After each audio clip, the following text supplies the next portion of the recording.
Hey, Shalom Israel, Brother Reggie Jr. here. So today, guys, I'm going to be reading Leviticus chapter 27. Yes, it is the final chapter in the book of Leviticus. I cannot believe that we finally made it. Feel like it's been a long time coming, but we finally made it. Final chapter. And after this chapter, I will have officially completed 3 books, which I am happy that I was able to get through 3 books, especially that Genesis. That was extremely long, but we got through that. I really enjoyed doing that. And again, like Brother Reggie Sr. said, we're going to go through all of these books in the Bibles, and then we're going to go through them again and again and again, because you tend to find the more you go through the book of the Bible over and over, the more you find things that you didn't see before. And that's why you always want to go through the Bible over and over again, because you will see scriptures that you haven't seen before, even though you've read them 100 times, you know. So I think I told you guys in my previous lesson that after this book is finished, I plan on doing the book of Numbers. That's what's in my heart. But even though we may have certain things in our heart, the Lord leads us a different way. So I plan on doing the book of Numbers, but the Lord could always be like, nah, you ain't gonna do Numbers. You know, you're gonna do the book of Haggai. And then guess what? I'm going to have to do Haggai. If y'all wondering what that smoke is, I got some incense going. Incense really help calm my nerves. So I really like it. It's a nice addition to when I'm studying or when I'm doing a lesson. All right. But yeah, I plan on doing Numbers. But in between finishing this book and starting whatever else book that I'm going to be doing, I'm going to eventually do that Second Thessalonians video. I really want to get to doing that, because brothers and sisters, we've been extremely misled when it comes to Second Thessalonians chapter 2. So I'm gonna bring some understanding to that. You know, just give me some time.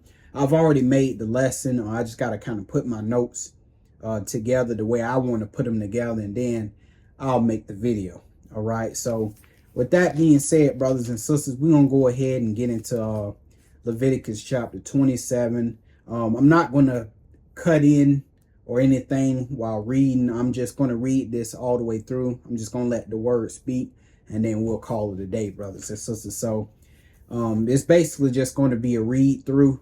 If you want to read through with me, fine. If not, I'll see you in the next book of the Bible, whatever it is that I do. So with that, guys, let's go ahead and get into it.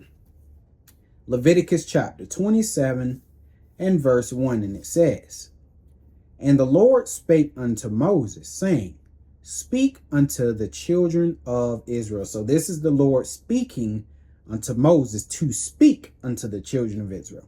He says, "Speak unto the children of Israel, and say unto them, When a man shall make a singular vow, the persons shall be for the Lord by thy estimation. And thy estimation shall be of thy male from 20 years old even unto 60 years old." In other words, when a man or a woman makes a vow, if they want to go back on that vow, they basically have to buy out of that vow. Okay. So the Lord is going to set the price to buy out of their vow.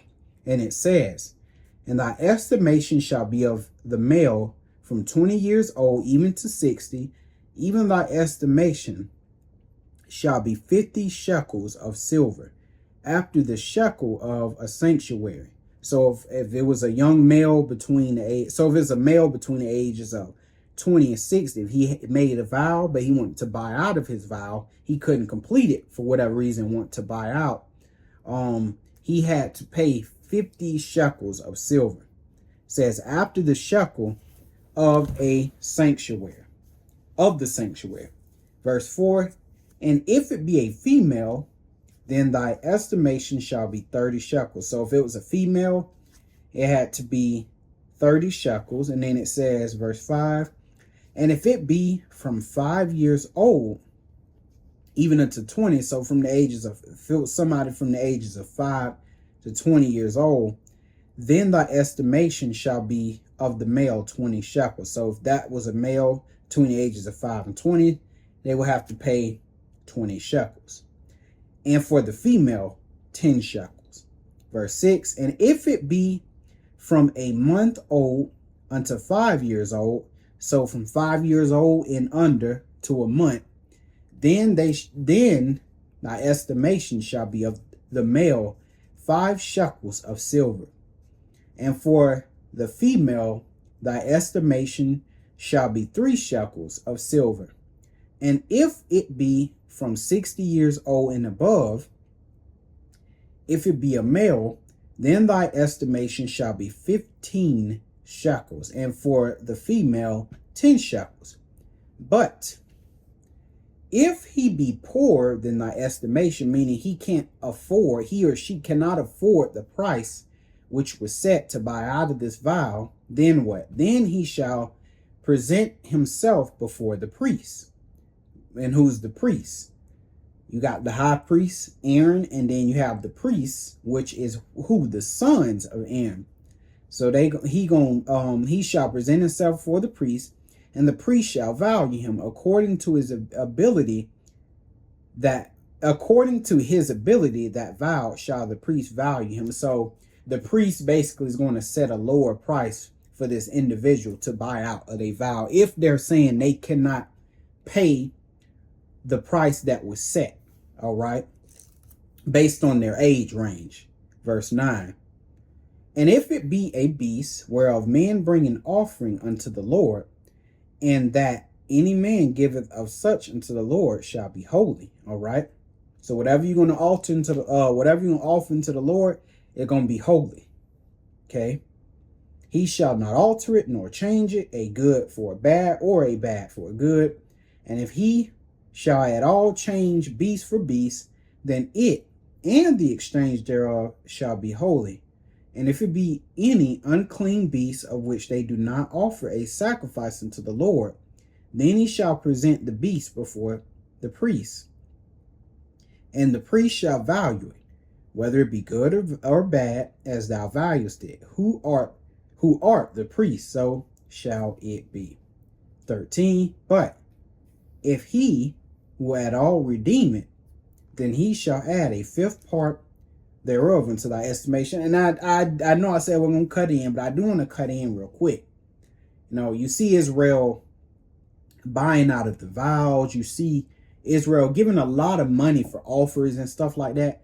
Who do you think got these offerings? Who you think got this money? The priests,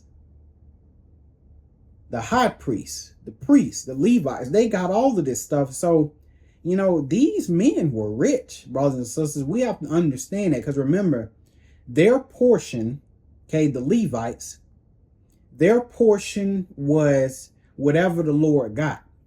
So money, offering, it didn't matter. That was their portion. Whatever the Lord received, which he received the best of everything, then those Levites, they got some of that portion as well. So they also got the best of everything. So let's not kid ourselves, brothers and sisters. So even though they didn't get any land for an inheritance, brothers and sisters, they got the best of everything. They were a rich tribe. They were a rich group of people. So we can't kid ourselves into thinking that they were poor or something. Very, very rich. And you could see how later in the New Testament, you could see why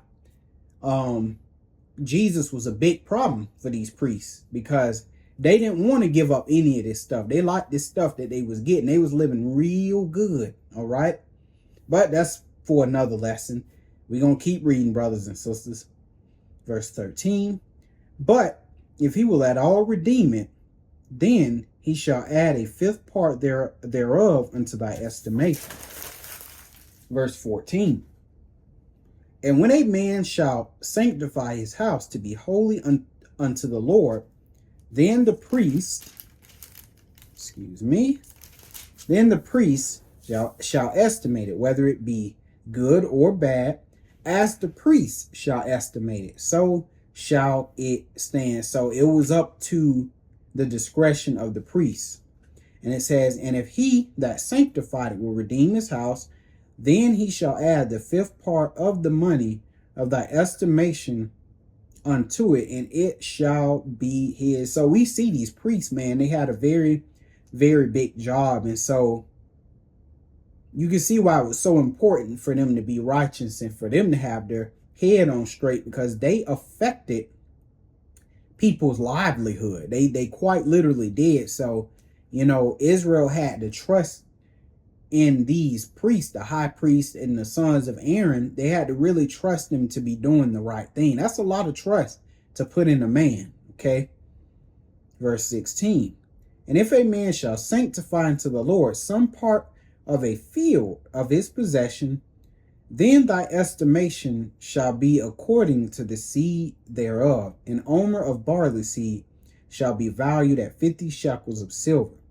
If he sanctify his field from the year of Jubilee, according to thy estimation, it shall stand. All right. 18. But if he sanctify his field after the Jubilee, then the priest shall reckon unto him the money according to the years that remain, even unto the year of the Jubilee, and it shall be abated from thy estimation. And if he that sanctified the field will in any wise redeem it, then he shall add the fifth part of the money of thy estimation unto it, and it shall be assured to him. And if he will not redeem the field, or if he have sold the field to another man, it shall not be redeemed anymore. I mean, he no longer could buy it back. But the field, when it goeth out in the Jubilee, shall be holy unto the Lord, as a field devoted. The possession thereof shall be the priest. And if a man sanctify unto the Lord a field which he have bought, which is not of the fields of his possession, then the priest shall reckon unto him the worth of thy estimation, even unto the year of Jubilee. And he shall give thine estimation in that day, as a holy thing unto the Lord. In the year of the Jubilee, the field shall return to him of whom it was bought, even to him whom the possession of the land did belong. And all thy estimations shall be according to the shekel of the sanctuary. 20 gerahs shall be the shekel. Only the firstling of the beast. And brothers and sisters, just kind of like reading all of this stuff really makes me really truly sad, because we are so far away from our heritage and our customs and our laws and the way we did things. It's very scary. No wonder when our people open up this Bible, they can't identify with it. They don't know what they're looking at. Even me, I hardly know what I'm looking at. I'm reading this to you guys and I'm like, I don't know what this stuff is. I don't. Because we slaves, brothers and sisters. We in the land of our enemies. We don't know what this stuff means. And we could try to the best of our abilities, to try to understand what all of this means. But at the end of the day, we're in a servant role. And this kind of stuff we're dealing with, deal with people who rule, who are not in the role of servitude. And so that's why for us, it's hard when we look at certain things in the Bible, especially laws about owning slaves and stuff like that. We can't identify with that. We don't even know what it is. We think it's evil because we've been slaves so long that we're just used to serving. So whenever the Lord talks about things pertaining to rulership, we look at these things as if they're odd. And they are odd because we're slaves. We're captives, brothers and sisters. We don't truly know what this stuff means, but we will know what these things mean when we go back into our own land and we rule and we have slaves again, servants again. Then these things that we read here, it'll be a no-brainer. Oh, I know what this means right here. So it's hard for slaves to try to identify with a ruler's handbook. I'll just put it that way. Verse 26. Only the firstling of the beasts, which should be the Lord's firstling, no man shall sanctify, whether it be ox or sheep. It is the Lord's. 27. And if it be of an unclean beast, then he shall redeem it according to thine estimation, and shall add a fifth part of it thereunto. So he had to pay an extra percentage. Or if it be not redeemed, then it shall be sold according to thy estimation. Notwithstanding, no devoted thing that a man shall devote unto the Lord of all that he hath, both man and beast, and of the field of his possession, shall be sold or redeemed. Every devoted thing is most holy unto the Lord. None devoted which shall be devoted of men shall be redeemed, but shall surely be put. None devoted which shall be devoted of men shall be redeemed, but shall surely be put to death. Verse 30, and all the tithe of the land, whether of the seed of the land or of the fruit of the tree, is the Lord's. It is holy unto the Lord. And if a man will at all redeem aught of his tithes, he shall add thereunto the fifth part thereof.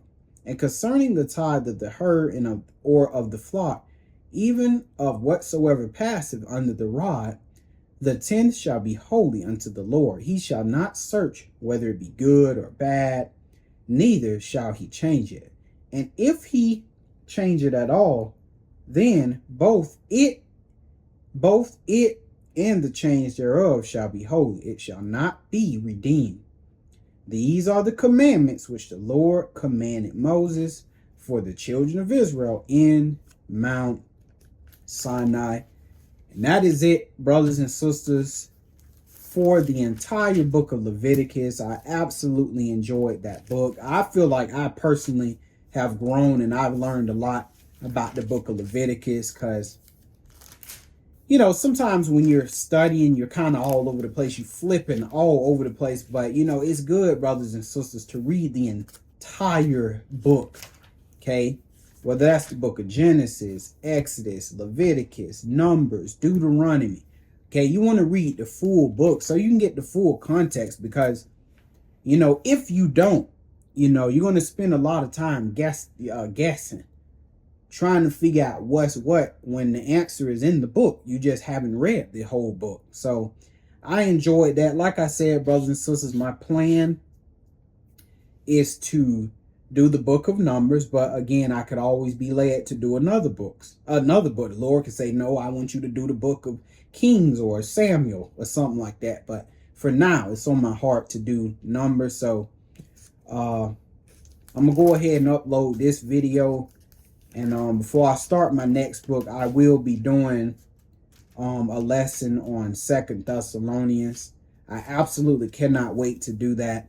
That's going to be it's going to be a good lesson. I think we're going to all learn something in that lesson. So I hope you guys got some understanding, and I will see you in the next video. Shalom.